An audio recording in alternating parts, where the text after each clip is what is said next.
Hello, this is video number 2. This is Eugene again from Caliban Cloak. I'm going to be talking some more about molding tips and tricks. I'm going to be dealing with HK. I have made more HK holsters than any other, so I'll show you like what you have here. It's a VP9. These are blue guns, of course, and a P30. They obviously look very similar in profile, right? You can do that. It's pretty much the same.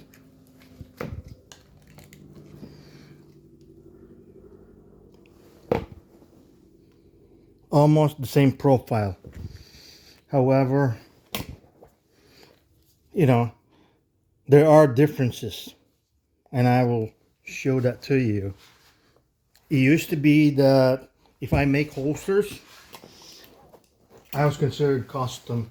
So that's what people are paying me money for, to make sure that it fits.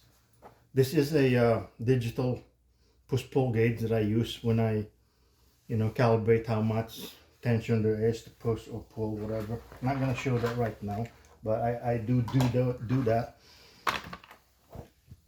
So you have a VP9, you have a B30, P30, P30, VP9. Okay, this is 06, this is 08, this is 06, this is 08. So as you can see, VP9, you could really see the detail, right? That's detail. That's what people pay you for when they want custom holster. So that click, that's an 06, this is an 08. It's not that audible of a click, probably need to adjust that, but this is a VP9, okay? It seems to fit, but you could see resistance there. So that's not an optimal fit. That's an 08. This is an 06. It seems to fit, but there is resistance there. Okay? So this is for a VP9. 06, 08. That's fine. That's fine. Good retention. Smooth. Snappy. Okay, this is a P30. We'll use it on a VP9 holster. It seems to fit, right? That's better. It locks in there. This is the 06. It still works in there pretty good. Of course, the real gun will be slightly different because of the metal parts, but although it fits, a VP9 custom holster is still not optimal for a P30. There are really two main points. There are minor differences, but one of the biggest one, as you can see, the height of this VP9 is right there, and the height of this P30 is right there. That's enough difference to affect how a custom holster would fit. There's other areas between the VP9 and the P30 that I want to point out, which is the reason why it's not optimal to use each other's holster. VP9 only for VP9 and a P30 only for P30, because of, other than the height from here to here is different, which that could really affect fit. The trigger profile is the same. Some trigger profile for HKs are different, but this is the same.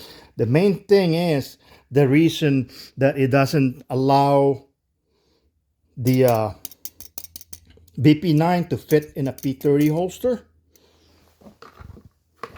P30, VP9, it sort of goes in there, but it's not optimal. Yeah, see, that is definitely resistant.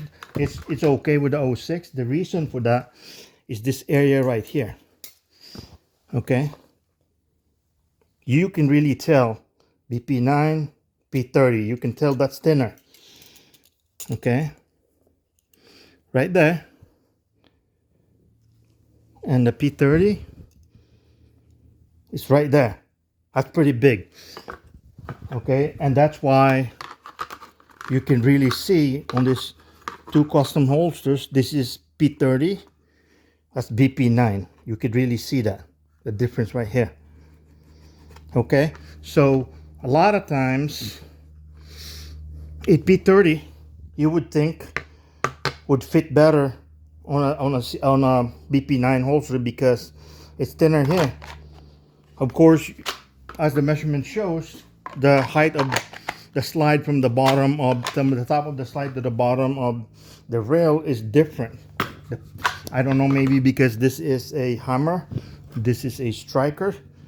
So I don't know, that's probably the difference why the P30 is taller. But the main reason that there's a problem with fit between a P30 and a BP9's holsters is because of this area right here. Now, there is another thing. So you have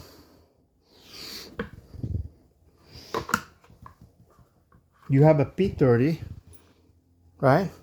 P30 holster. And then this is a BP9 holster. This is a P30. It seems to fit,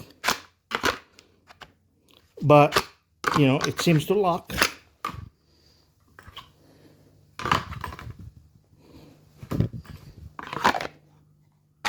Yeah, right. Seems okay. However, there is another area also why the P30 is not optimal for the BP9 holster is because of this. Okay, even though this area is thinner than this area from here to there is longer. You can see it stopped just after that forward there. This one stops right there. That is the reason why when we use a BP9 holster or we put a P30 on it, it seems to lock, but it's not optimal. It's actually not locking on the trigger guard. It's locking right here in that area right there.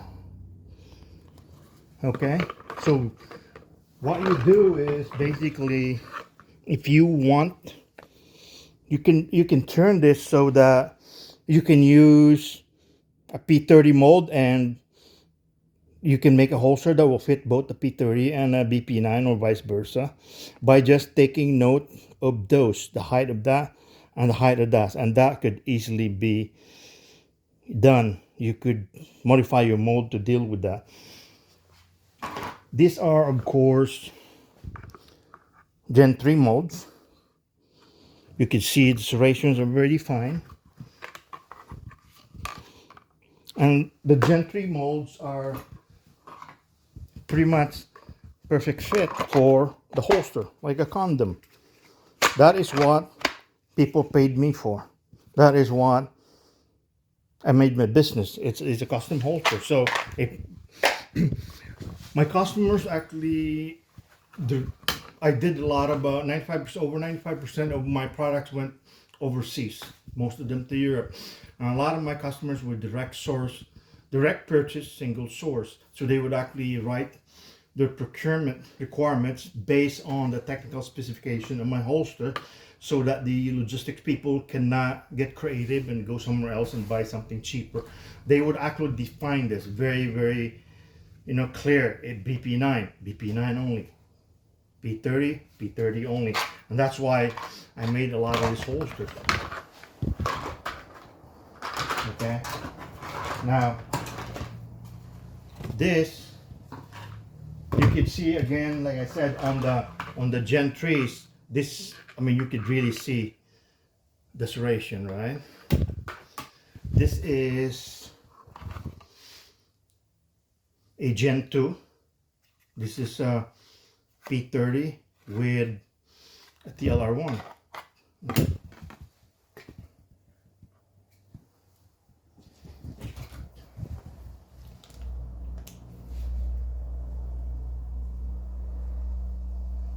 P30 with the TLR1. Snappy. Okay.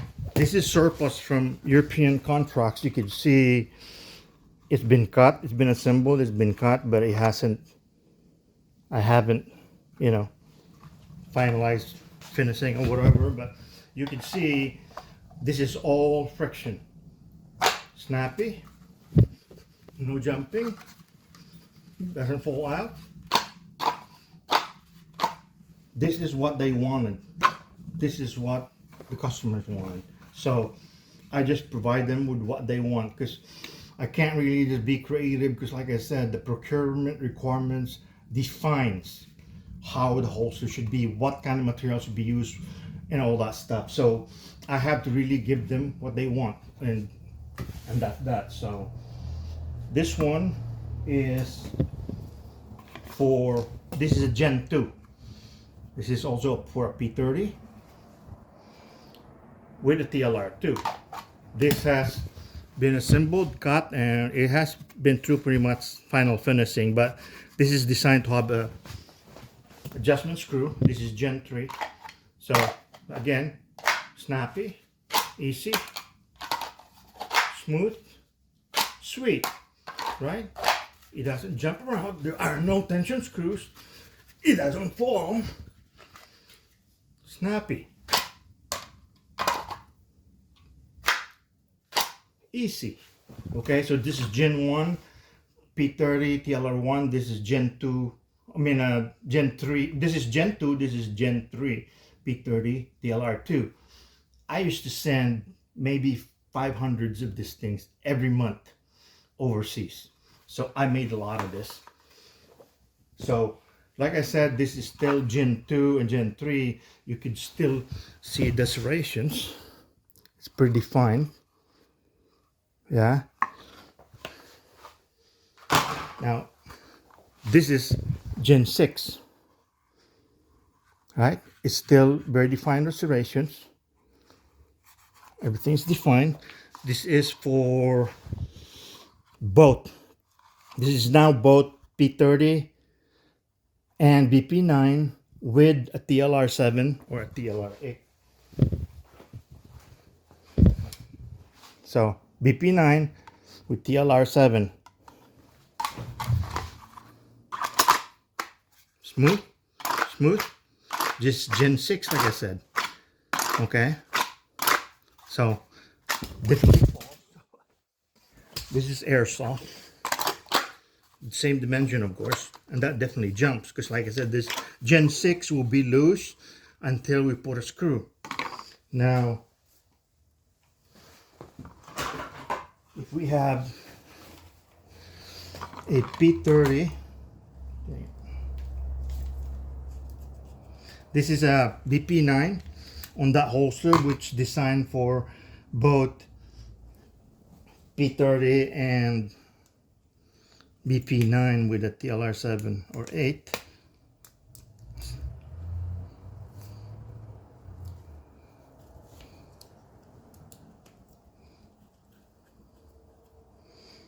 So this is now a P30. I just tried BP9 with the TLR7 on this holster that fits both the P30 and the BP9. So right there. Right there. See? Doesn't jump around. Oop. But it's still soft because it's Gen 6. So now it fits both the P30 and the BP9. And the way I did that, this is the mold. Okay? I build up everything here so that deals with differences between the P30 and BP9 there. by, you know, that and that. And because this is farther, I just built up the mold slightly right there. And because the P30 slide is higher, I built that up. Okay, and as you can see, I built up the slide as well. It still has the same profile.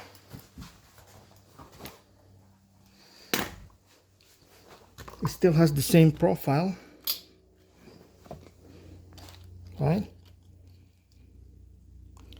But I built this up again. These are nothing but zip ties. I super glue it in there, and then I put acrylic to melt it in there, and I adjust this height, I adjust this, I even build this up. If you want to emphasize, you oversize. So that's basically it. So when you're looking at this, even though that seems like very aggressive serration, this is the Gen 6 mold. It actually does not touch the slide. There's space there. So that's how I basically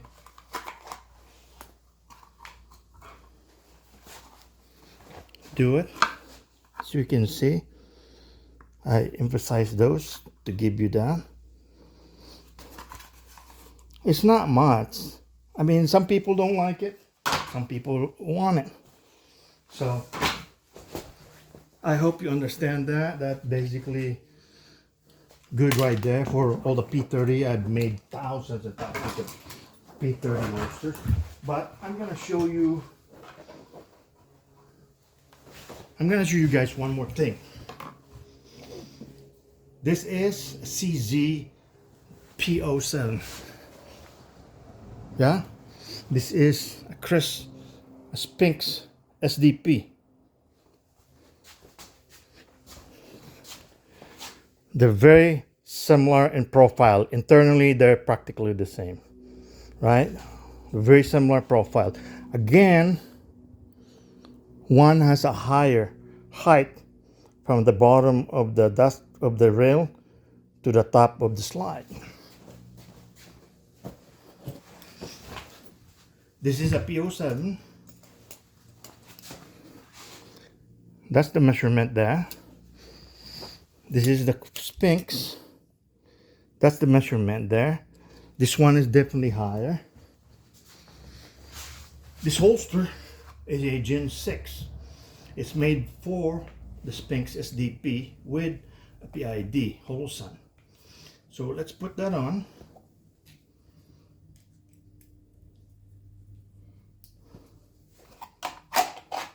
Again, Gen 6 sweet.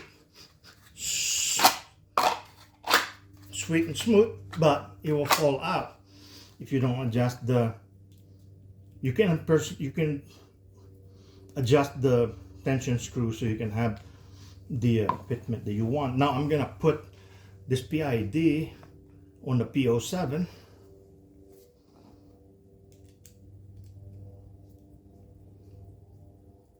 You know there's a big difference. There's not much of a difference between, I don't know, there's probably, that's